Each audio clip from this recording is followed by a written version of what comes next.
जय हिंद राष्ट्र। ये एक विषय जिस पर मैं आज बात करना चाह रहा हूँ आप सबसे, ये मेरे मन में वर्षों से है। मेरे एक मित्र हैं ओमेंद्र रत्नू, उन्होंने एक बड़ी ज़ोरदार बात कही है कि सोशल मीडिया महादेव का वरदान है, हिंदुओं का त्रास इससे समाप्त होगा, हिंदुओं का त्राण इससे होगा। यानी हम क्या कर रहे हैं, सोशल मीडिया के माध्यम से हम राष्ट्र की, धर्म की समस्याओं की चर्चा कर रहे हैं। आज से 10 साल पहले हम अगर बात करना चाहते तो कहाँ करते। टीवी हमारी सुनता नहीं, हमें बुलाता नहीं, अखबार हमारी बात छापते नहीं। आप कल्पना कर सकते हैं कि पिछले 100 वर्षों में जो सबसे भयानक पाप हमारे साथ हुआ है, उसमें अग्रणी मोपला विद्रोह, हिंदुओं का नरसंहार है। भयानक हिंदुओं के साथ अत्याचार हुए। उस अत्याचार पर गांधी जैसे पामर का वाक्य है कि मुसलमानों ने जो उन्हें अनुकूल लगा, उनकी सहज अभिव्यक्ति है ये। कांग्रेस में प्रस्ताव पारित नहीं होने दिया इस व्यक्ति ने। इस भयानक नरसंहार जिसके में हजारों लोग मारे गए, उसके निंदा प्रस्ताव कांग्रेस में पारित नहीं होने दिया। राजगोपालाचारी और इन दोनों दुष्टों ने, और इस बात का कोई जिक्र, कोई चर्चा हम करते तो कहां करते। एक बड़ी जबरदस्त पुस्तक है और देश बट गया, एच.वी. शेषाद्री जी की, अंग्रेजी में मूल पुस्तक है, ट्रेजिक स्टोरी ऑफ पार्टीशन। उसमें लगातार कैसे कैसे हिंदू पौरुष को नष्ट किया, और उसमें सबसे बड़ा जो फ्लैगशिप था, जो हिंदू पौरुष पर लगातार गोलीबारी कर रहा था, लोग गोले दाग रहा था, वो गांधी था। मगर उसकी चर्चा कहीं नहीं हुई कि बड़े पैमाने पर वो पुस्तक बिक नहीं सकती। 1000, 2000, 5000, 10,000 कॉपी बिकेंगी, मगर 2 अक्टूबर को बड़े बड़े पूरे पेज के एडवर्टाइजमेंट, पिक्चर आ रही है, दे दी हमें आज़ादी बिना खड़क बिना ढाल, साबरमती के संत तूने कर दिया कमाल। इस किस्म की बेवकूफ़ी भरी बातों से उसका चरित्र चित्रण किया गया। जिन लोगों ने ये कार्य किया, गांधी का वध किया, उनके क्या स्टेटमेंट थे, क्या समझ थी, उसको दबा दिया गया। यानी हम बात करें अपने साथ हुए अन्याय की, सन 46 में नोआखाली में जो दंगे हुए, कलकत्ता में जो भयानक नरसंहार हुए, उनकी चर्चा कैसे करें, कहां से करें। इतिहास में कुछ आता ही नहीं। कैसा भयानक स्थिति है कि बांग्लादेश में जहां हिंदू 30-32% थे, 7% हो गए। यानी 23 से 25% वहां की जनसंख्या, आप उसे 15 करोड़ मान लीजिए, 10 करोड़ मान लीजिए। यानी अगर 15 करोड़ आप मानते हैं तो 4-5 करोड़ हिंदू मार दिए गए, कन्वर्ट कर लिए गए, या गायब हो गए, भगा दिए गए। ऐसा भयानक नरसंहार इस विश्व इतिहास में कहीं नहीं मिलता। ऐसा ही पाकिस्तान में हुआ, उसकी कोई चर्चा नहीं कि हम करें कहां, बोलें किससे, रोएं किसके आगे, हमारी बात दूर फैले कैसे, कोई तरीका ही नहीं है। एक तरीका अब हाथ आया हमारे, जिसमें हम बता सकते हैं कि अफगानिस्तान में क्या हुआ, सिंकियांग में क्या हुआ, अजरबैजान में क्या हुआ, तुर्की में क्या हुआ, ईरान में क्या हुआ, अफगानिस्तान में क्या हुआ, पाकिस्तान में क्या हुआ, बांग्लादेश में क्या हुआ। ये एक आंधी चल रही है, 1500 वर्षों से वो हमारे लोगों को हिला रही है, मार रही है, सता रही है, दबा रही है। और दुर्भाग्य देखिए कि सबसे इस नरसंहार की हमारे जो 5 अंग हैं, यानी जैन, बौद्ध, सिख, आर्य समाजी, सनातनी, हम 5 हैं। इसमें ये जो बड़ा क्षेत्र है, ये सारा का सारा क्षेत्र हमारी बौद्ध भुजा है। इस बौद्ध भुजा का भयानक नरसंहार इस्लामियों ने किया। सामने ही है, अजरबैजान में कौन है, सिंकियांग में कौन है, कजाकिस्तान में कौन है, तुर्की में कौन है, आप देख सकते हैं कहां कहां क्या। मगर ये नवबौद्ध आज आपके मेरे विरोधी हैं, जिन्होंने उनका नरसंहार किया, जिन्होंने उनका सत्यानाश किया, सारे विश्वविद्यालय जलाए, पुस्तकालय फूंक दिए, बौद्ध विहारों की भिक्षुणियों को सेक्स स्लेव बना के बेच दिया। एक बार नहीं हुआ ये काम, 1947 तक में हुआ है कि लाहौर की, पेशावर की इनकी जो हिंदू लड़कियां थीं वो अफगानिस्तान बेची गई फिर से। मगर हम बोलें तो बोलें कहां, क्योंकि हमारी बात तो कोई सुन के राजी नहीं, हमारी बात कोई बोल के राजी नहीं। नेहरू गांधी का आतंक, मगर सोशल मीडिया का एक बड़ा माध्यम मिल गया जो हम ये बात करने लगे और हमारी बात दूर तक जाने लगी। इसमें मैं पिछले कुछ समय से वॉच कर रहा हूं, मुझे कई बार बुलाया भी जाता है। अभी जयपुर डायलॉग का समिट था, उसमें भी मैं गया था, मुझे बुलाया गया था। और भी कई कार्यक्रम इस तरह के होते हैं सोशल मीडिया के अच्छे लोगों के, उनके यहाँ जाता हूँ और उसका परिणाम भी आता है। ऐसा नहीं कि वो लोग का जो कार्य कर रहे हैं, कई बार कुछ लोग इस पर तिल मिलाते हैं, कच्ची पक्की बातें करते हैं कि सोशल मीडिया पर फलाना आदमी पैसे कमाने के लिए बैठा है। एक अच्छे डॉक्टर को, एक अच्छे इंजीनियर को, एक अच्छे इंडस्ट्रियलिस्ट को, एक बड़ा सेवा कार्य करने वाले व्यक्ति को धन मिलता है इससे। राष्ट्र की चिंता व्यक्त करने वाले को धन क्यों नहीं मिलना चाहिए? एक डॉक्टर को ही पैसा कमाने का अधिकार है, एक हिंदू डॉक्टर ही पैसा कमाएगा, एक हिंदू इंजीनियर ही पैसा कमाएगा, एक हिंदू मैगजीन निकालने वाला, पत्रकारिता करने वाला, सोशल मीडिया पर काम करने वाला, वो धन नहीं कमा सकता, उसे नहीं कमाना चाहिए। ये जो त्याग का एक आडंबर है, हमारे जो ये दोनों जैन और बौद्ध भुजा है हमारी, उसके चिंतन के कारण हम लोगों में इतना ज़्यादा छा गया है कि हम अपने विकास के जो माध्यम हैं उनको भी त्यागते हैं या उनको लांछित करते हैं। ये लोग जिन्हें ये कहा जाता है, अब जैसे किसी विषय पर बड़े 10, 15, 20 यूट्यूबर बोल रहे हैं, इसका अंततोगत्ता परिणाम हम सबको आता है। मैं बोल रहा हूं तो मेरे बोलने का लाभ नीरज अत्री को होने वाला है, जयपुर डायलॉग को होने वाला है, मधु किशोर जी को होने वाला है, यति नरसिंहानंद को होने वाला है। यति नरसिंहानंद बोलने तो लाभ मुझे भी होगा, बोलेंगे तो लाभ हम सबको होगा। लाभ से अभिप्राय कि हम सबके श्रोता वर्ग बढ़ रहे हैं, हम लोग चर्चा कर रहे हैं बड़े बड़े जोरदार ढंग से समस्याओं की। और जो सोशल मीडिया के माध्यम है, यूट्यूब है, फेसबुक है, व्हाट्सएप है, ट्विटर है, इन सब पर एक बड़ी हिलोर है, एक लहर है, यानी हिंदू समाज में मंथन चल रहा है, मगर समस्याओं की चर्चा हो रही है। समाधान के संदर्भ में लोग ऐसी बातें कर रहे हैं जो थोड़ा सा इस पर उन्हें गंभीरता से सोचना चाहिए। लोग इस तरह से बोल रहे हैं कि जनसंख्या नियंत्रण कानून आना चाहिए, ठीक, यानी कोई व्यक्ति 2 बच्चे से अधिक पैदा ना करे, ठीक बात है, 2 से अधिक नहीं पैदा करेगा।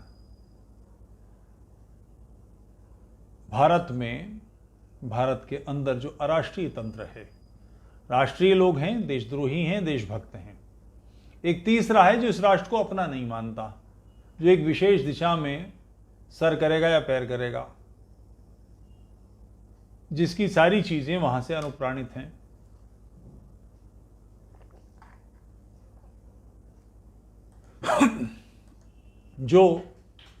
जिसके आस्था के केंद्र भारत से बाहर हैं, ऐसे सारे लोग, उनमें से कल्पना कीजिए कि 5 करोड़ लोग, 4 करोड़ लोग नहीं मानते इसको, जनसंख्या नियंत्रण को, 4 बच्चे पैदा करते हैं। भारत का कानून क्या करेगा? 2 लोगों को मार देगा, उनके 2 बच्चों को। चलिए ये भी ना सही तो उनके ड्राइविंग लाइसेंस, उनकी वोटर आईडी, उनके बैंक अकाउंट, उनके आधार कार्ड निरस्त कर देगा? तो नहीं होने वाला है।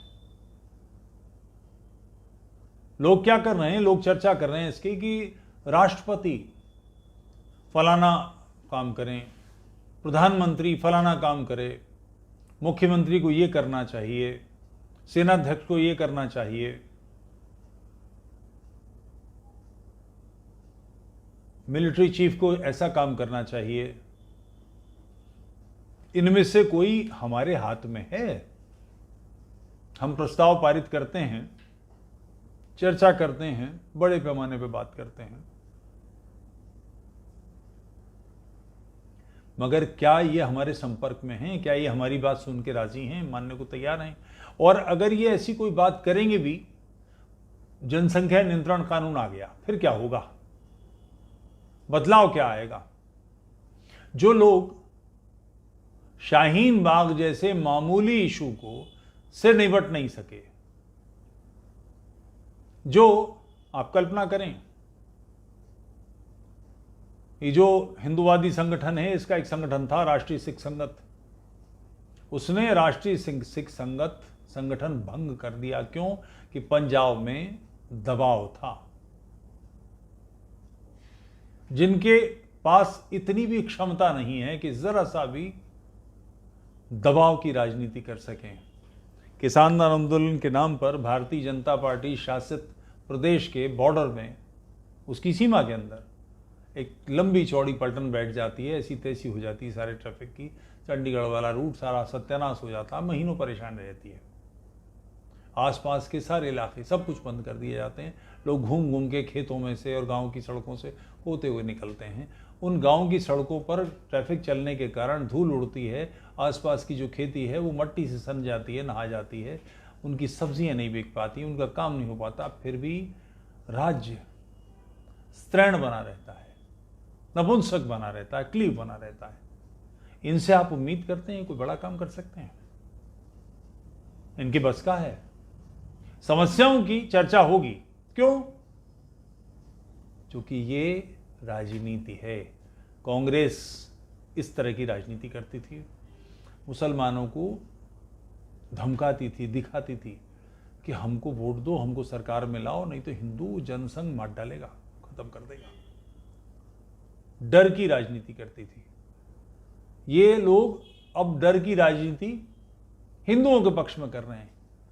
इस देश में जिसमें 100 करोड़ से अधिक हिंदू हैं, उनकी स्थिति ये है, उनके खिलाफ अगर कुछ दंगा होता है, कहीं कुछ गड़बड़ होती है, कोई एक्शन नहीं लिया जाता। इंटेंशन है कि हिंदू डरे रहें।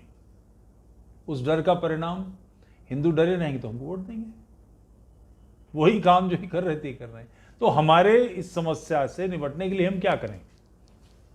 ये आज ऐसी राजनीति करेंगे, इसका परिणाम ये होगा अगला चुनाव जीत जाएंगे, राम जन्मभूमि का मंदिर बन गया, राम मंदिर बन गया, अगला चुनाव जीत जाएंगे। फिर जिस मानसिकता ने राम जन्मभूमि को तोड़ा, जिसने कृष्ण जन्मभूमि का पर मस्जिद ईदगाह बनाई, जिसने काशी विश्वनाथ का मंदिर तोड़ा, जिसने अजमेर में, जिसने फलानी जगह, जिसने ढिमा की जगह, हजारों मंदिर हैं जो तोड़कर मस्जिदें बनाई गई।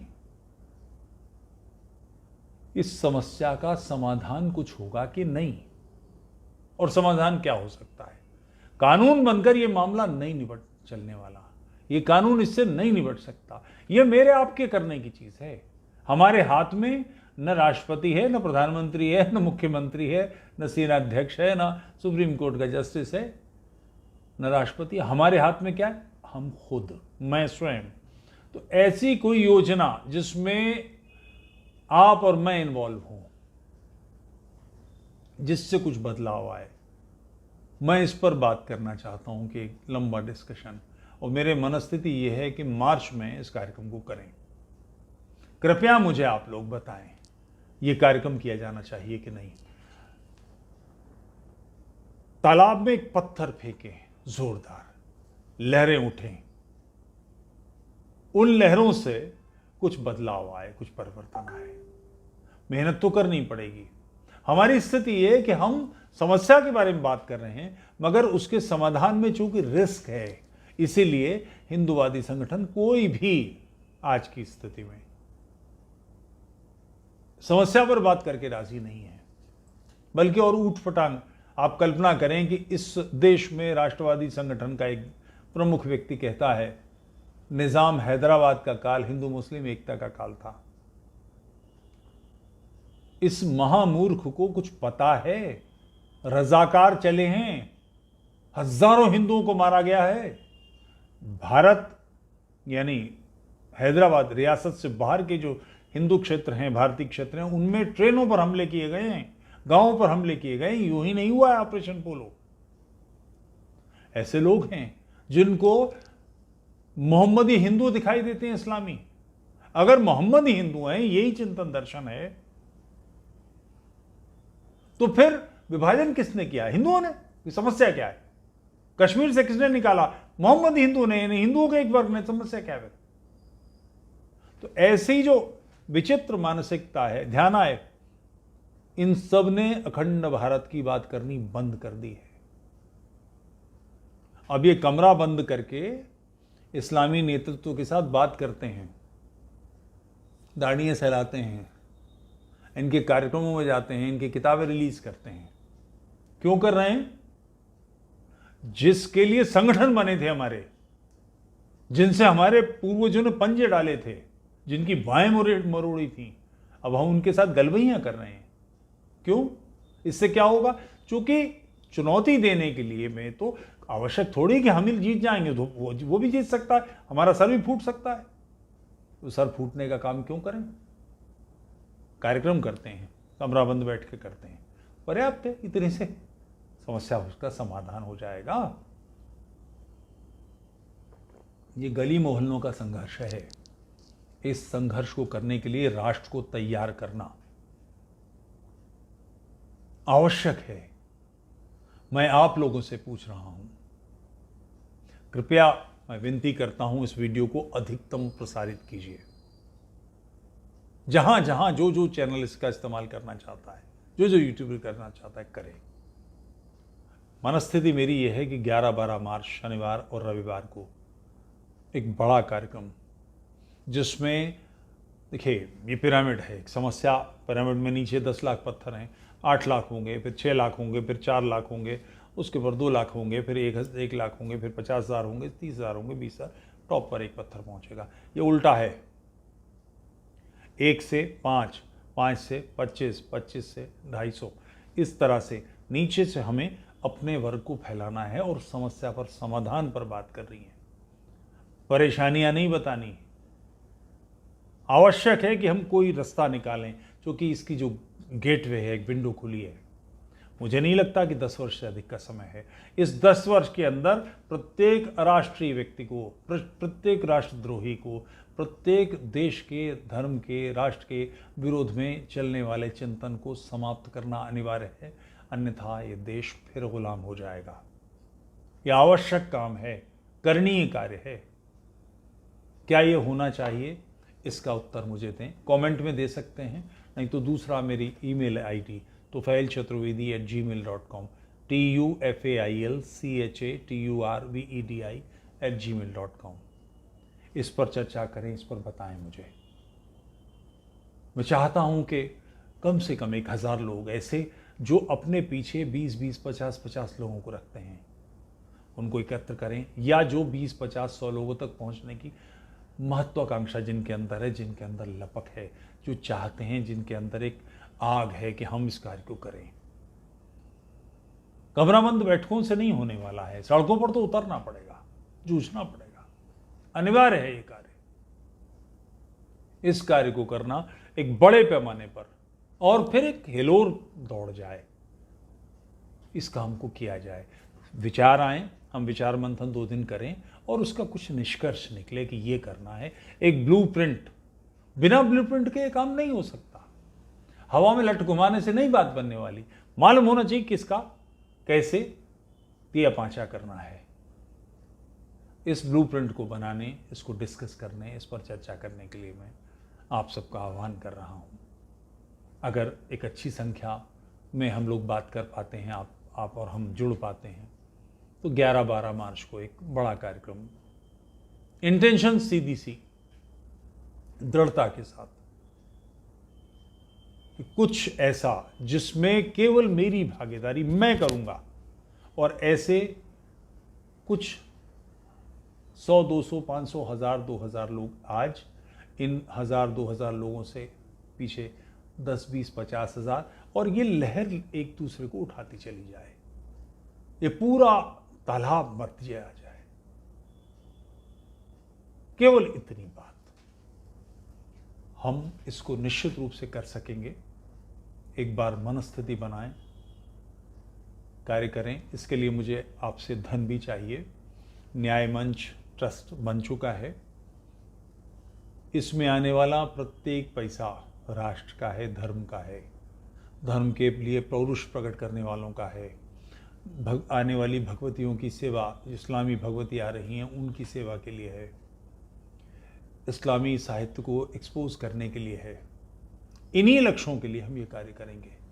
कोई भी व्यक्ति कभी आकर हिसाब लिख सकता है, एक एक पैसे का हिसाब, एक एक पैसा ईमानदारी से राष्ट्र का। मैं हाथ में ऐसा मानकर चलें, गंगा जल लेकर प्रण करता हूँ। हम कुछ लोग हैं इस ट्रस्ट में, इसका सब कुछ खुला हुआ है। इसमें से एक पैसा भी इधर से उधर होने का असंभव है। मेरे पूर्वजों ने जो भी पुण्य अर्जित किए हों वो नष्ट हो जाएं, मैं घोर नरक में जाऊं अगर इनमें से एक भी काम में गड़बड़ कर दूं। ये राष्ट्र का कार्य है, धर्म का कार्य है, और करना ही है। इसको कोई विकल्प हमारे पास नहीं है। मैं प्रतीक्षा कर रहा हूं आपके उत्तरों की।